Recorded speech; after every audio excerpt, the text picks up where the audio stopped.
Hello class 10. In today's session we are going to discuss few graphs. We are going to revise the formula that we have studied in this chapter, and after that we are going to solve numericals from chapter 8. So first of all, let us revise the formula that you have learned in this chapter. First formula from the quantization of charge, Q equal to NE, where N is an integer, Q is any charge that we are considering, and E is the charge of smallest charge, that is the charge of an electron. Now the next formula, I is equal to Q by T. Current flowing through a conductor is equal to the rate of flow of charge, that is charge flowing per unit time. Third formula is V equal to W by Q. This is V means potential difference is equal to work done per unit charge. All this we have discussed in the previous videos. Number 4 is V is equal to IR. This is from your Ohm's law.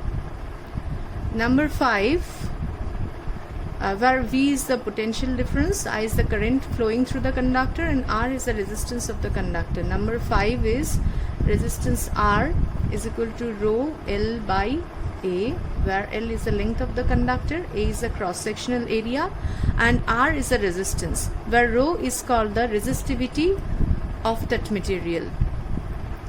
Number 6 is the formula we got for the equivalent resistance in series.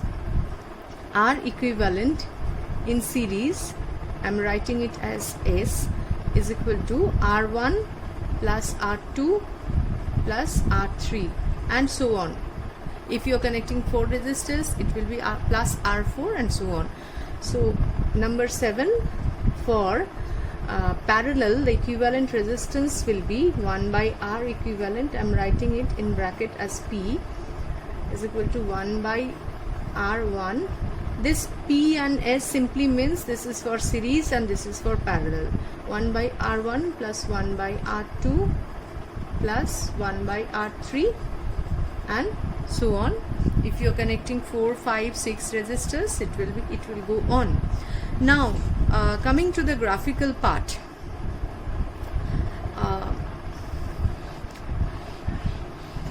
For Ohm's law, the equation is V is equal to IR, and Ohm's law states that temperature and other physical conditions remaining constant, the potential difference is directly proportional to the current. So if we plot this graph is similar to your straight line graph of equation of a straight line, y is equal to mx. So this m is equal to your r. So V versus I, if we plot, it will be a straight line passing through the origin with the slope giving you the value of R. Slope is equal to R. Now the Ohm's law says that the temperature and other physical conditions remaining constant, this will be the graph. If the temperature increases, what will happen to this graph? If the temperature increases, the resistance also increase. In that case, the slope of the graph will also increase. So if this is R1 and this is R2 for same material, then we can say that R2, from the slope we can say R2 greater than R1, and as R2 is greater than R1, definitely temperature has increased, that's why the resistance has increased. So in this case the temperature is less than this case. We are considering the same material, the resistance has increased due to the temperature. This is for higher temperature, this is for lower temperature. And another thing, if we plot I versus V graph,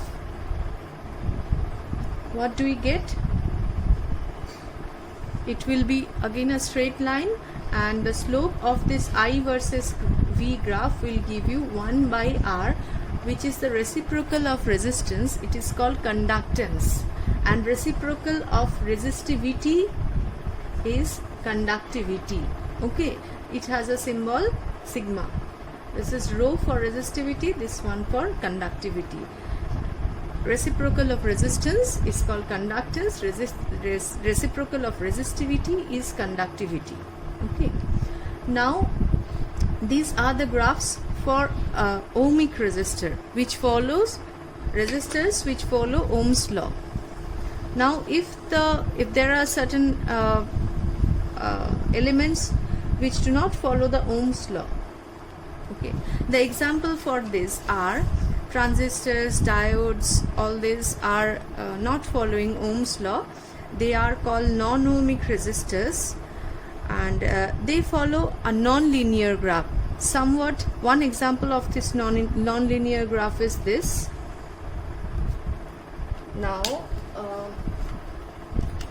you can see from here the slope of this graph is constantly changing. So the slope of this graph is not constant, it's changing, it's increasing actually in this graph. So this kind of resistors which is not following the Ohm's law are known as non-ohmic resistors. Okay, now we'll go to the numericals from these chapters. Well, from exercise 8a, the last numerical, number 13, from your concise physics, I'm trying to solve it. It says the filament of a bulb takes 1 ampere current when potential difference across it is 0.2 volt. Now, as you know, we have to tabulate the data first with proper symbol. The filament of a bulb takes 0.1 ampere current. So I1 in the first case is I1 is equal to 0.1 ampere. When the potential difference across it, that is V1, is equal to 0.2 volt. When the potential difference across it becomes 1 volt, now V2 is equal to 1 volt, then the current becomes 0.4 volt, ampere. Now calculate the resistance of the filament in each case. So here we'll apply Ohm's law and we have to write the working formula. I1 is equal to V1 by R. Let me write the actual formula first. V1 is equal to I1 into R1. So here we get R1 is equal to V1 by I1, and we get a resistance of, we'll substitute the values first, 0.2 by 0.1, and we get a value 2.0 ohm. This is in the first case. What about in the second? What about the resistance in the second case? We'll apply Ohm's law here. V2 is equal to I2 into R2, and we get R2 is equal to V2 by I2. Putting the values, we get 1.0 divided by 0.4. That's, we are getting 2.5 ohm. Now see, we are talking about the same bulb, but in the first case when the potential difference is 0.2, then the resistance is 2.0, but in the second case the same bulb, the resistance is increasing. Now the question asks, why is this difference? What is the reason that the resistance is increasing? What can be the probable cause? Because as the bulb is glowing, the resistance, the temperature is increasing. As the temperature is increasing, the resistance has increased. That's the answer. Now question number 9, the same exercise. Question 9 says a given wire of resistance 1 ohm, resistance of the wire is 1 ohm, is stretched to double its length. So initially the length was L, and the changed length is, it becomes 2L. Okay, now what will be its new resistance? find out the new resistance R dashed when the length is increased. How to do it? So when the wire is stretched, it was L to twice L, the wire becomes thinner. The area of cross section of the wire changes and decreases. So how to find out the area of cross section? We keep this in mind. We are not adding any extra material, so the volume of the wire before and after remains unchanged. Now we will consider the wire to be cylindrical in shape. So for a cylinder, the volume is A into L. Cross sectional area into height, you may say height is taken to be L here. So the volume of this wire is A into L. So in the initial case, the volume is A into L, and in the final case, as the length is increasing, so length becomes 2L, and let the cross sectional area be A dashed. So the new cross sectional area is equal to A into L by 2L, that is, it is halved. So in this case, we write A, the cross sectional area is A, and this case A by 2. Now as the material remains same, unchanged, so resistivity in both the cases is rho. Now for this case, what will be the equation for the resistance? R is equal to rho L by A. In this case, what will be the equation? R dashed is equal to rho, instead of L we will write 2L, and instead of A we will write here the cross sectional area is A by 2, and we get this as 4 into rho L by A. But rho L by A is your R, which is equal to 1 ohm. So R dashed becomes 4 into R, that is 4 ohm. Okay. Now there is a general formula to be applied. Suppose this wire is stretched to double its length, the wire can be stretched to triple its length, and it can be stretched to n times. If it is n times, then what will be the formula? Let us derive. Suppose the wire is the length of the wire is stretched to n times, n into L.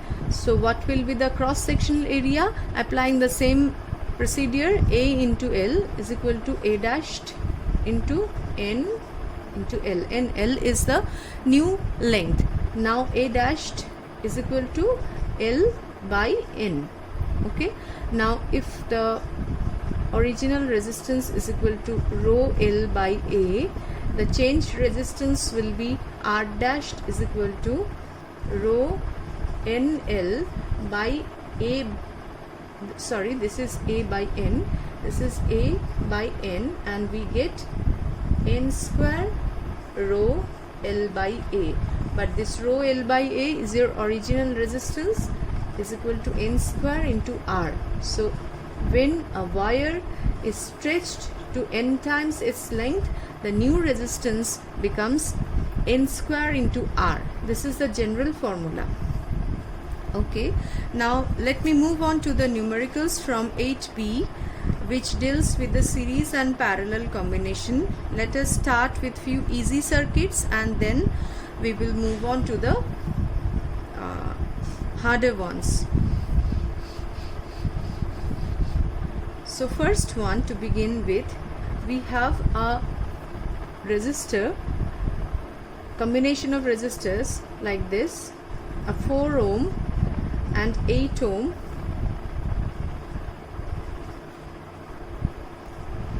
in here, and here we are connecting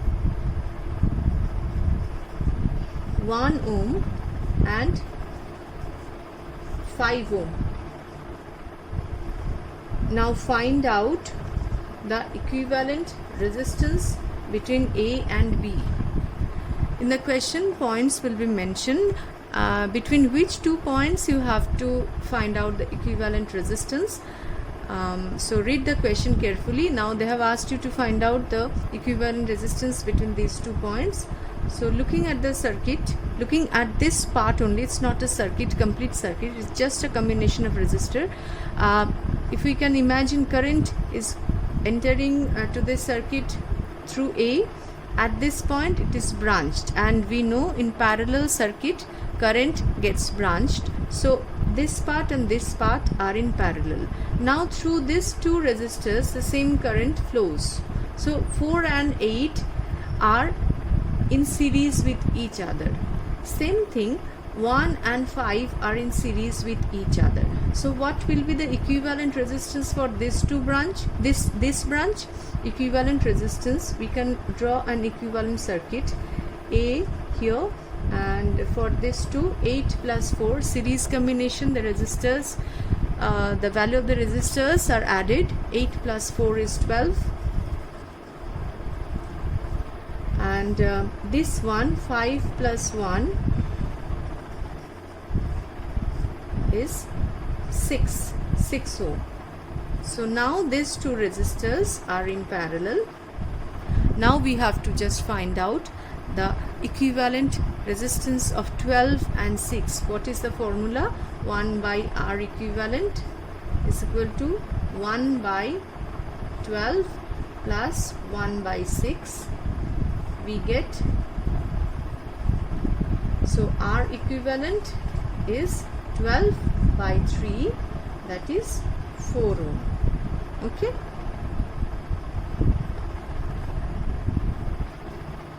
Now one more circuit, easier one. So here we have a combination of 4 resistors.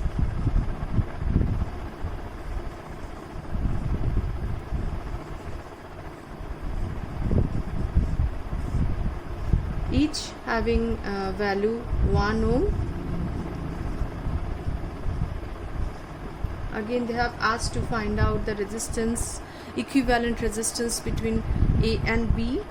So imagine the current entering through A, it gets branched at this junction, and when the current gets branched, we consider these 2 branches to be parallel to each other, and the potential difference between these 2 points remains same. So across these 2 resistors same current flows. So these 2 are in series. Again we will redraw this circuit in this way. 1 plus 1 are in series, so it will be 2 ohm resistance, and this lower branch also 2 ohm. And one small trick to make your calculation easier: in the beginning, when 2 equal resistance resistances are connected in parallel, the equivalent resistance is half of one of them. So the equivalent resistance in this case will be 1 ohm. Okay. Now one more combination.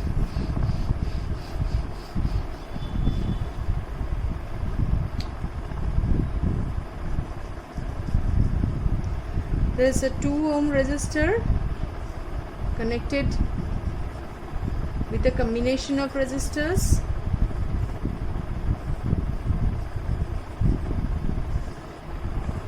Once again another resistor is connected. This is 5 ohm. This is 4, 6 and 12.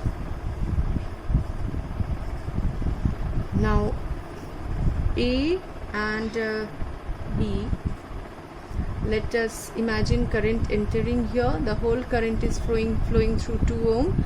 Again the current is getting branched at this junction and divided into 3 branches. So these 3 are in parallel, and then again the total current is flowing through 5 ohm. So what is actually how to imagine the circuit? We need to find out the equivalent of this 3 first. Then this equivalent resistance, suppose this is a 2 ohm resistor, and then we put the equivalent resistance of this and the 5 ohm resistor here. These 3 are in series. Now we need to find out the value of this equivalent resistance. What will be the value? 1 by 12 plus 1 by 6 plus 1 by 4. So what will be the LCM?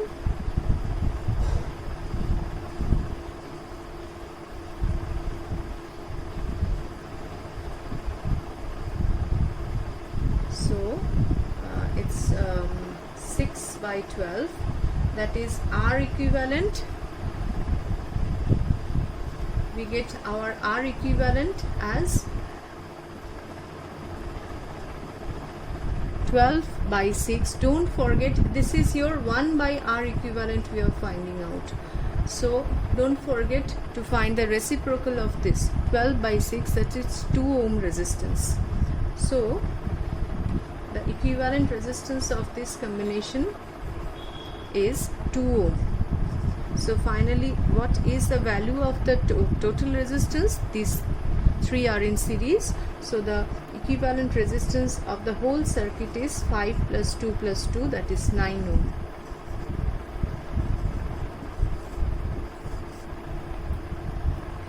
After you practice few small circuits, small equivalent resistance, to find out the equivalent resistance given in your exercise, we'll move on to the harder problems. Okay, that's all for today. Bye.